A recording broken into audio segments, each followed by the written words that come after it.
Hello दोस्तों, स्वागत है आपका अपने चैनल तैयारी कर लो में। तो आज की वीडियो में हम बात करेंगे यूजीसी नेट की ऑनलाइन क्लासेस की क्लास 52 की। ये यूनिट 12 है, नाम है प्रेमचंदोत्तर उपन्यास।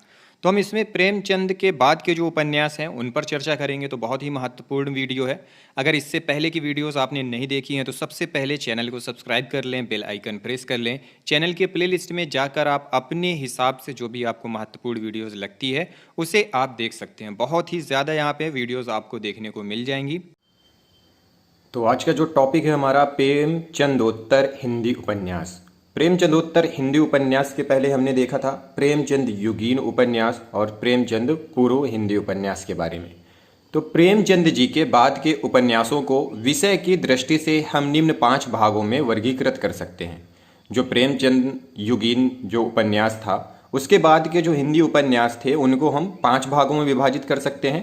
पहला है मनोविश्लेषणवादी उपन्यास, दूसरा प्रगतिवादी या मार्क्सवादी उपन्यास, तीसरा ऐतिहासिक उपन्यास, चौथा आंचलिक उपन्यास और पांचवा प्रयोगवादी उपन्यास। तो चलिए सबके बारे में थोड़ा थोड़ा सा पढ़ लेते हैं। मनोविश्लेषणवादी उपन्यास। पहला है मनोविश्लेषणवादी उपन्यास। हिंदी के अनेक उपन्यासकारों ने अपनी कृतियों में आधुनिक मनोविज्ञान एवं मनोविश्लेषण के सिद्धांतों के आधार पर अपने पात्रों की मानसिक प्रवृत्तियां, विशेषता यौन वृत्तियों, दमित वासनाओं, कुंठाओं, ग्रंथियों आदि का विश्लेषण प्रस्तुत किया है, जिन्हें इस परंपरा में स्थान दिया जा सकता है। इनमें जैनेन्द्र कुमार ने परख, सुनीता, त्यागपत्र, कल्याणी, सुखदा, विवर्त, व्यतीत, जयवर्धन आदि उपन्यासों की रचना की है। इनके उपन्यासों में विभिन्न पात्रों की मानसिक प्रवृत्तियों एवं अंतर्द्वंद का विश्लेषण अत्यंत सूक्ष्म रूप में हुआ है। तो इस जो मनोविश्लेषणवादी उपन्यास हैं इसमें जो प्रमुख हैं वह हैं जैनेन्द्र कुमार, जिनकी प्रमुख रचनाएं हैं परख, सुनीता, त्यागपत्र, कल्याणी, सुखदा, विवर्त, व्यतीत, जयवर्धन।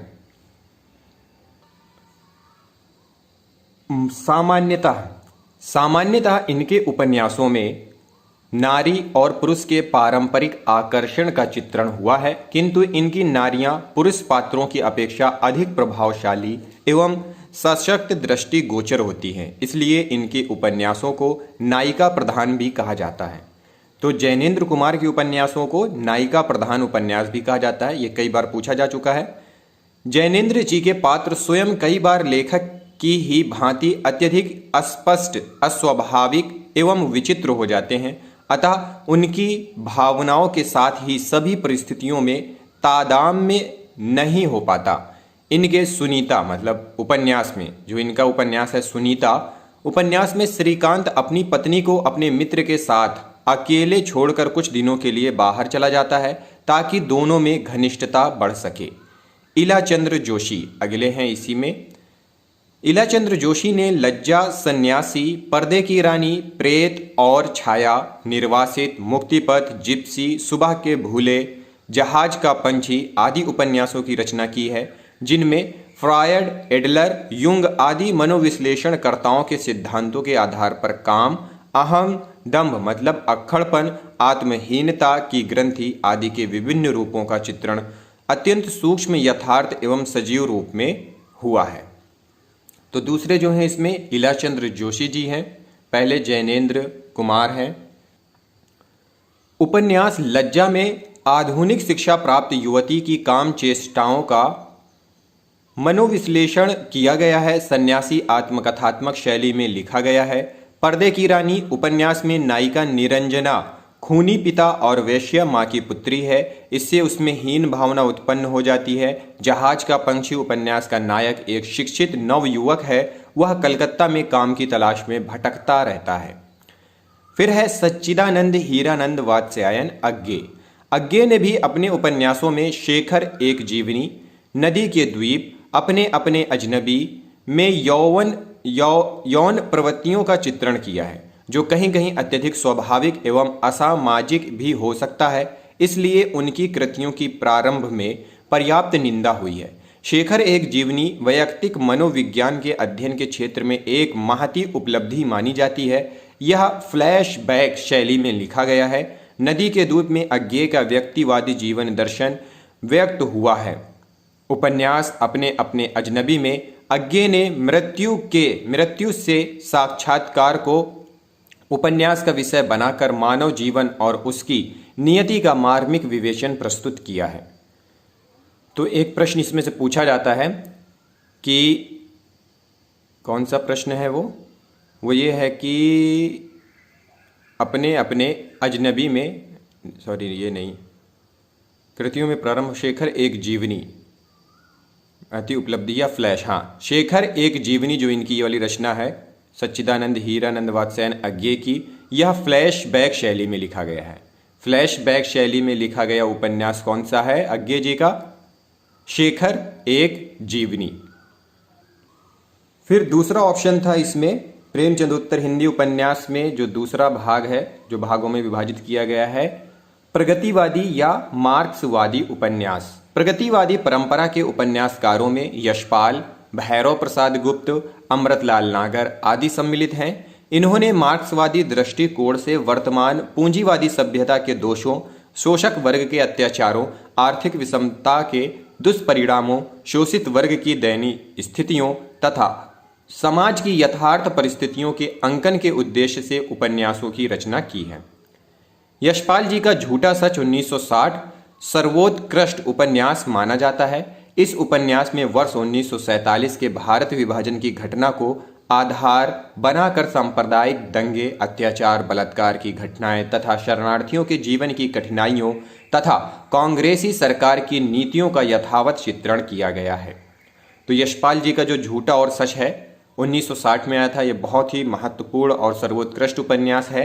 इस उपन्यास में 1947 में जब विभाजन हुआ था भारत और पाकिस्तान का, उनकी घटनाओं पर है। उसमें बहुत सारे सांप्रदायिक दंगे भी हुए थे, अत्याचार भी हुआ था, बलात्कार हुए थे, और जो लोग इधर से उधर मतलब जो शरणार्थी थे उनके जीवन की जो स्थिति है उस पर इसमें व्यंग्य किया गया है। यशपाल जी ने दादा कामरेड में विभिन्न राजनीतिक आंदोलनों तथा नेताओं के चरित्र का अंकन करते हुए प्रत्यक्ष रूप में अपने युग की 3 राजनीतिक विचारधाराओं गांधीवाद, आतंकवाद और साम्यवाद की आलोचना प्रस्तुत की है। वस्तुतः यशपाल जी के सभी उपन्यासों में उनका प्रगतिवादी दृष्टिकोण एवं समाजवादी जीवन दर्शन व्यक्त हुआ है। मार्क्सवादी दृष्टिकोण में वे गहरा विश्वास रखते हैं तथा इसी उद्देश्य से उन्होंने अपनी रचनाओं में पूंजीवादी शोषण एवं अत्याचार के विरुद्ध असंतोष व विद्रोह की भावना उद्दीप्त की है। भैरव प्रसाद गुप्त जी ने मशाल 1951, गंगा मैया 1953, सती मैया का चौरा उपन्यासों में प्रगतिवादी दृष्टिकोण से किसानों और मजदूरों के जीवन का चित्रण करते हुए शोषित वर्ग की अनुभूतियों एवं भावनाओं की अभिव्यक्ति की है। अमृतलाल नागर के उपन्यास सेठ बांकेमल, अमृत और विष, बूंद और समुद्र, महाकाल, शतरंज के मोहरे, सुहाग के नूपुर, मानस का हंस, खंजन नयन आदि हैं। अमृत और विष उपन्यास में कथानक को एक संपादक के जीवन से संबंध करके तत्कालीन जीवन की जटिलताओं का चित्रण किया गया है। बूंद और समुद्र उनका श्रेष्ठतम उपन्यास है जिसमें भारतीय समाज की रीति नीति, आचार विचार, जीवन दृष्टि आदि का चित्रण कथानक के द्वारा किया गया है। मानस का हंस अमृतलाल नागर का जीवनी परक उपन्यास है जिसमें गोस्वामी तुलसीदास जी का जीवन वृतांत प्रस्तुत किया गया है। तो अमृतलाल नागर का ऐसा कौन सा उपन्यास है जो जीवनी परक है? वह है मानस का हंस। इसमें गोस्वामी तुलसीदास जी के जीवन वृतांत का चित्रण प्रस्तुत किया गया है। खंजन नयन में सूर्य के जीवन को कथानक के रूप में बांधकर सूर्य की जीवनी देने का प्रयास किया गया है। फिर है ऐतिहासिक उपन्यास। ऐतिहासिक उपन्यासकारों में बाबू वृंदावनलाल वर्मा, हजारी प्रसाद द्विवेदी, राहुल सांकृत्यायन, रांगे राघव आदि प्रमुख हैं। वृंदावनलाल वर्मा ने सामाजिक उपन्यास भी लिखे हैं पर उनकी ख्याति विराटा की पद्मिनी, झांसी की रानी, कचनार, मृगनयनी, अहिल्याबाई, माधोजी सिंधिया आदि ऐतिहासिक उपन्यासों से अधिक हुई है।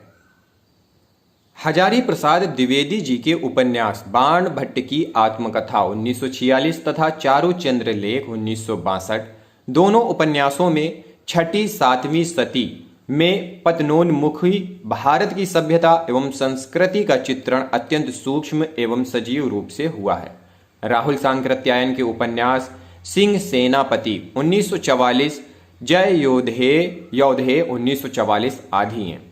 सिंह सेनापति और जय योधे राहुल जी के प्रमुख ऐतिहासिक उपन्यास हैं, जिनमें क्रमशः लिच्छवी गण और योधे गण के संघर्ष चित्रित हैं।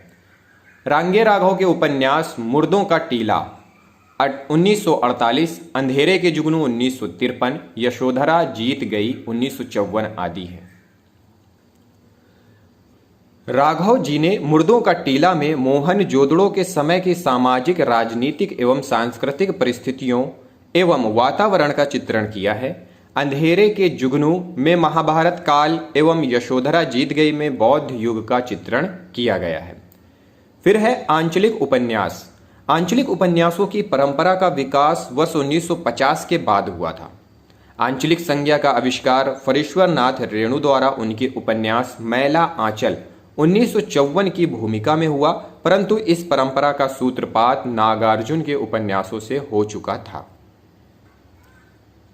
नागार्जुन के उपन्यास रथीनाथ की चाची 1948, बलचनमा 1952, नई पौध 1953, बाबा बटेसरनाथ 1954, वरुण के बेटे 1957 आदि हैं।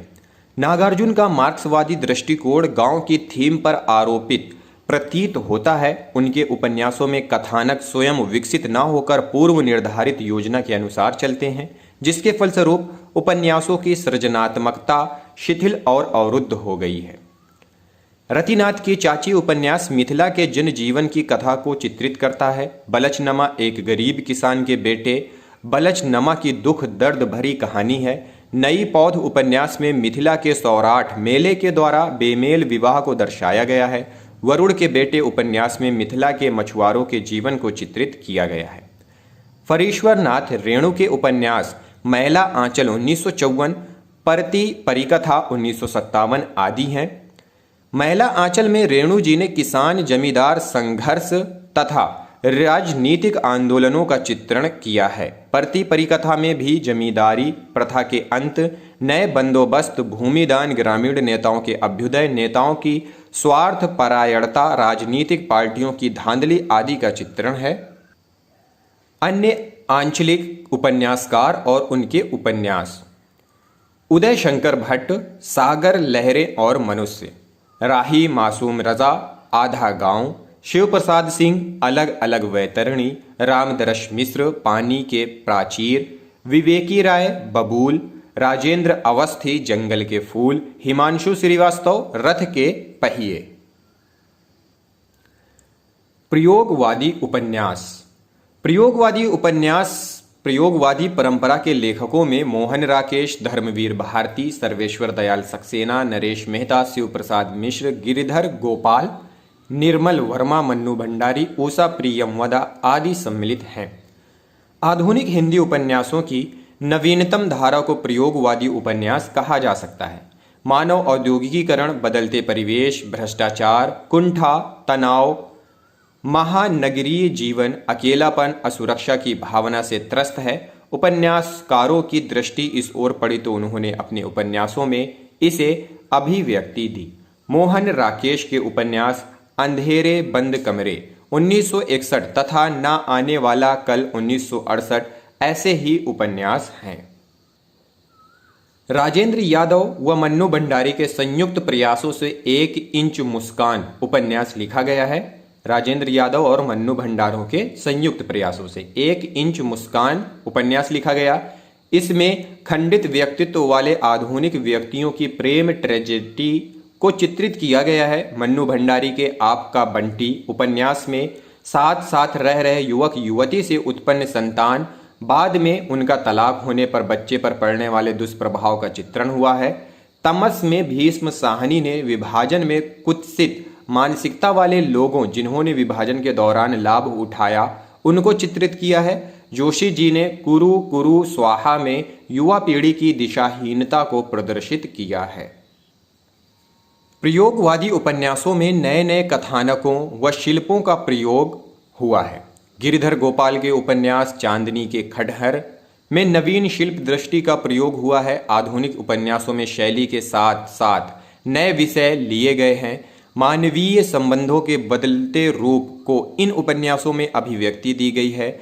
हिंदी उपन्यास ने कम समय में आशातीत उपलब्धि प्राप्त की है। हिंदी उपन्यास का भविष्य अभी सुनहरा है।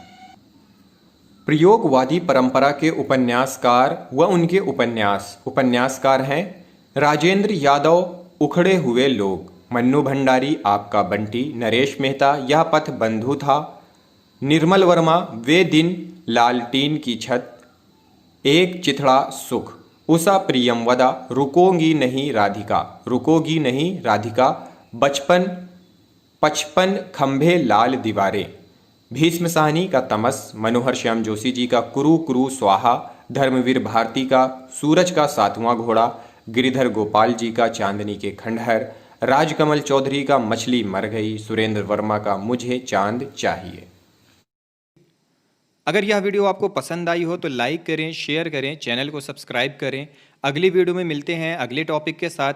इस वीडियो को देखने के लिए आप सभी लोगों का बहुत बहुत धन्यवाद।